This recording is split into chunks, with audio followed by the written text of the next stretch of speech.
Hello student, I am Jilajeet Yadav, class 11 chemistry. Second chapter हम लोग complete कर चुके हैं। थर्ड यूनिट है periodic properties, variation in periodic properties, यानी पीरियाडिक टेबल और पीरियाडिक प्रॉपर्टीज के बारे में इसमें हमको लोग जो है स्टडी करेंगे। तो एक साइंटिस्ट था जिसका नाम था मेंडलीव।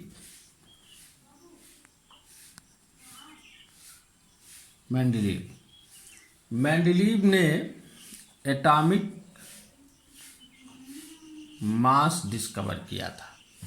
तो उस समय जितने भी एलिमेंट मिले थे उन सभी एलिमेंटों को उसने एक टेबल में अरेंज करके रखा और एक रूल दिया जिसे मेंडलीव का पीरियाडिक लॉ बोलते हैं। क्या बोलते हैं? मेंडलीव का पीरियाडिक लॉ।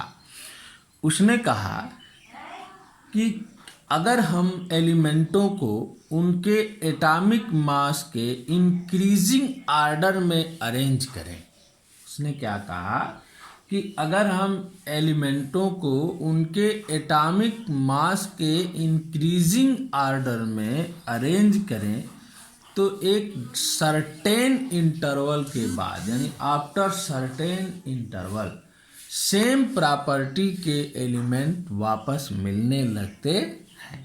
क्या मतलब इसका? जैसे अगर हम मान लें हमारे पास एलिमेंट एक ये टेबल बना लें,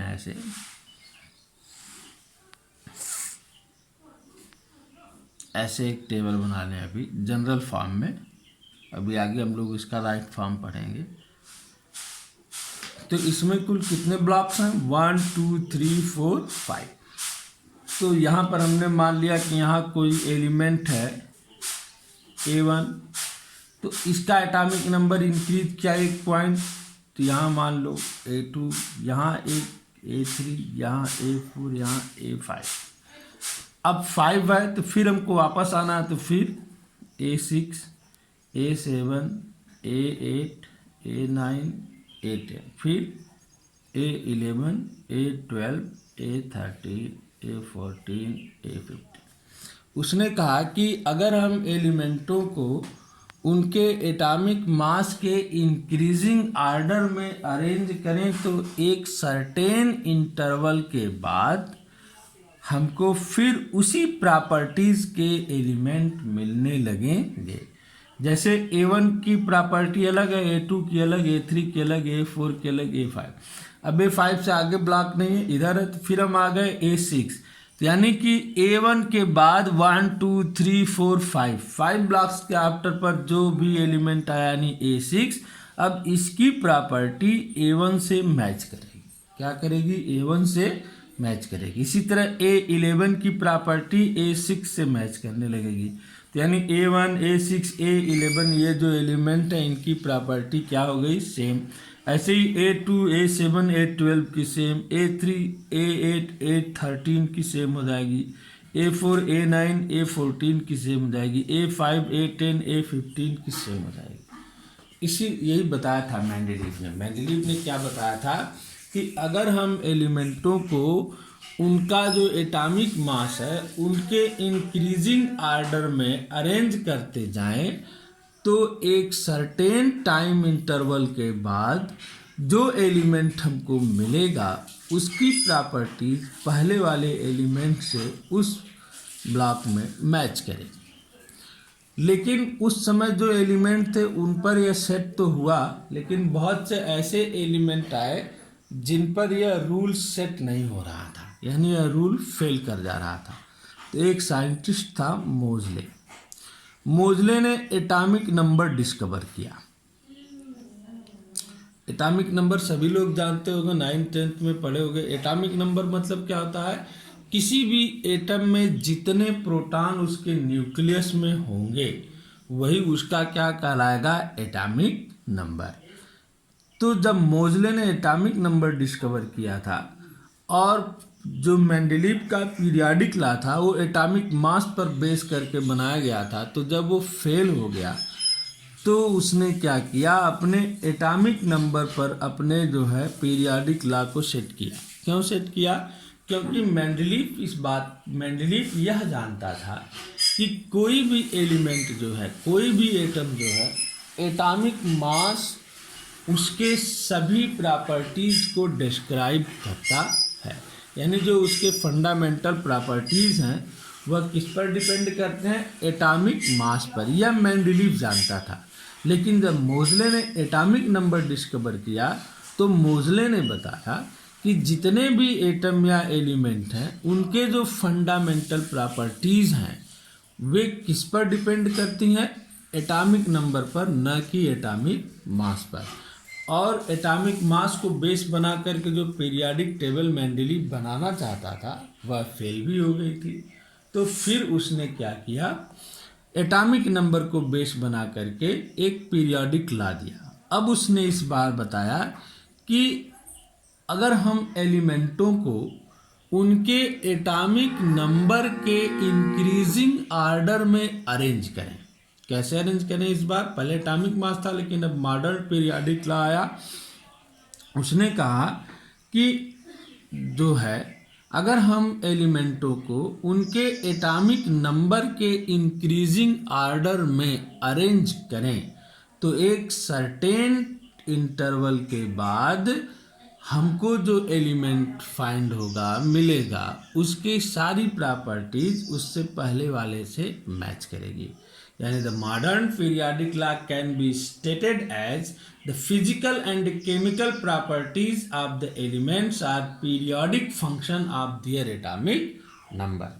क्या मतलब? उसने कहा कि जो फिजिकल और केमिकल प्रॉपर्टीज किसी भी एलिमेंट की होती है वह उसके एटॉमिक नंबर पर डिपेंड करती है। यानी सीधी सीधी बात उसने कहा कि अगर हम सीधी अपनी लैंग्वेज में, सिंपल लैंग्वेज में इस बात को डिस्क्राइब करें तो उसने कहा कि अगर हम एलिमेंट को उनके एटॉमिक नंबर के इंक्रीजिंग ऑर्डर में अरेंज करें तो एक सर्टेन टाइम इंटरवल के बाद हमको फिर से उसी प्रॉपर्टीज वाले एलिमेंट मिलने लगते हैं। फिर से सुन लो सभी लोग। पहले उसने क्या बताया था? पहले उसने बताया, पहले मेंडलीफ एटॉमिक मास को डिस्कवर किया था। उसको लगता था कि कोई भी एलिमेंट जो है उसकी फिजिकल प्रॉपर्टीज या केमिकल प्रॉपर्टीज उसके जो है एटॉमिक मास पर डिपेंड करती है। यानी उसका मतलब था कि एटॉमिक मास ही किसी का फंडामेंटल क्वांटिटी होता है, यानी फंडामेंटल प्रॉपर्टीज उसकी एटॉमिक मास पर डिपेंड करती है। और इसको बेस बना लिया। तो उसने शुरू में जो पीरियोडिक लॉ दिया था, जो तुम लोगों के कोर्स में है नहीं, मॉडर्न पीरियोडिक लॉ है, लेकिन हम लोग मेंडलीफ का पीरियोडिक लॉ जानेंगे। उसने कहा कि जो एलिमेंट होता है, अगर उन एलिमेंटों को, उस समय जितने भी एलिमेंट डिस्कवर हुए थे लगभग 63 वगैरह थे, तो उसने कहा कि सभी एलिमेंटों को अगर हम उनके एटॉमिक मास के इंक्रीजिंग ऑर्डर में अरेंज करें तो एक सर्टेन टाइम इंटरवल के बाद हमको फिर से जो एलिमेंट मिलेंगे उनकी प्रॉपर्टीज पहले मिले हुए एलिमेंटों से मैच करेगी। जैसे हमने यहाँ एग्जांपल बताया कि अगर हम इस तरह के ब्लॉक्स बना लें 1 2 3 4 5, सब में 5 कॉलम्स हो, सब में 5 ब्लॉक्स हो, तो उसने यही चीज़ बताई थी। तो उसने बताया कि जैसे अगर हम एक एटॉमिक मास हो, एक एटम का A1, एक A2, एक A3, A4, A5 ऐसे इंक्रीजिंग ऑर्डर में रखते जाएं तो फिर से जब हम वापस उसमें आएंगे, उस कॉलम में आएंगे, तो हमको उसी प्रॉपर्टीज का, यानी उस कॉलम में जो पहले वाला एलिमेंट होगा उसकी जो प्रॉपर्टीज होगी उससे मैच कर, उसकी प्रॉपर्टीज से मैच करता हुआ एलिमेंट ही मिलेगा। तो इसका मतलब हुआ कि A1 की जो प्रॉपर्टी होगी वही A6 की होगी, वही A11 की होगी। इस दूसरे वाले कॉलम में जो A2 की होगी वही A7 की होगी, वही A12 की होगी। तीसरे वाले कॉलम में जो A3 की होगी वही A8 की होगी, वही A13 की होगी। चौथे वाले कॉलम में जो A4 की, तो A9, A14, A5, A10, A15 ऐसे। लेकिन मोज़ले ने जब एटॉमिक नंबर डिस्कवर किया तो उसने क्या बता दिया, उसने बताया कि जो एटम होते हैं, जो एलिमेंट होते हैं, उनकी फंडामेंटल प्रॉपर्टीज़ यानी फिजिकल और केमिकल प्रॉपर्टीज़ उनके एटॉमिक मास पर नहीं डिपेंड करती, बल्कि किस पर डिपेंड करती है, एटॉमिक नंबर पर। और जो मेंडलीव का पीरियाडिक लॉ था वह तब तक फेल भी हो चुका था, क्योंकि बहुत से ऐसे एलिमेंट थे जब उनको एटॉमिक मास के इंक्रीजिंग ऑर्डर में रखा जाता था तो वह उसके रूल को फॉलो नहीं करते थे, यानी उनकी प्रॉपर्टी सेम नहीं हो पाती थी। बाद में चेंज होने लगी। तो इसके बाद जब मोज़ले ने एटॉमिक नंबर डिस्कवर किया और उसने बताया कि किसी भी एलिमेंट, किसी भी एटम की जो फिजिकल और केमिकल प्रॉपर्टीज़ होती है वो उसके एटॉमिक मास पर डिपेंड नहीं करती, बल्कि एटॉमिक नंबर पर डिपेंड करती है। तो मेंडलीव ने इसको बेस बना करके अपना मॉडर्न पीरियाडिक ला दिया। और अब उसने क्या बताया कि अगर हम जो है एलिमेंटों को उनके जो है एटॉमिक नंबर के इंक्रीजिंग ऑर्डर में अरेंज करें तो एक सर्टेन टाइम इंटरवल के बाद हमको सेम प्रॉपर्टीज के एलिमेंट मिलने लगेंगे। और इस बार जितने भी तत्व थे उन सभी एलिमेंटों पर, जितने भी एलिमेंट थे सभी एलिमेंटों पर यह वाला पीरियाडिक लॉ सेट हो गया और इसे क्या बोला गया, मॉडर्न पीरियाडिक लॉ। तो इसको हम लैंग्वेज में लिख दें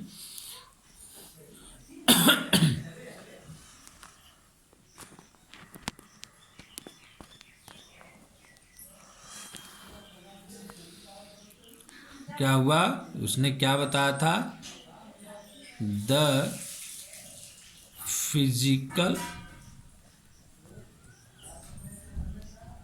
and chemical properties of the elements are periodic function of their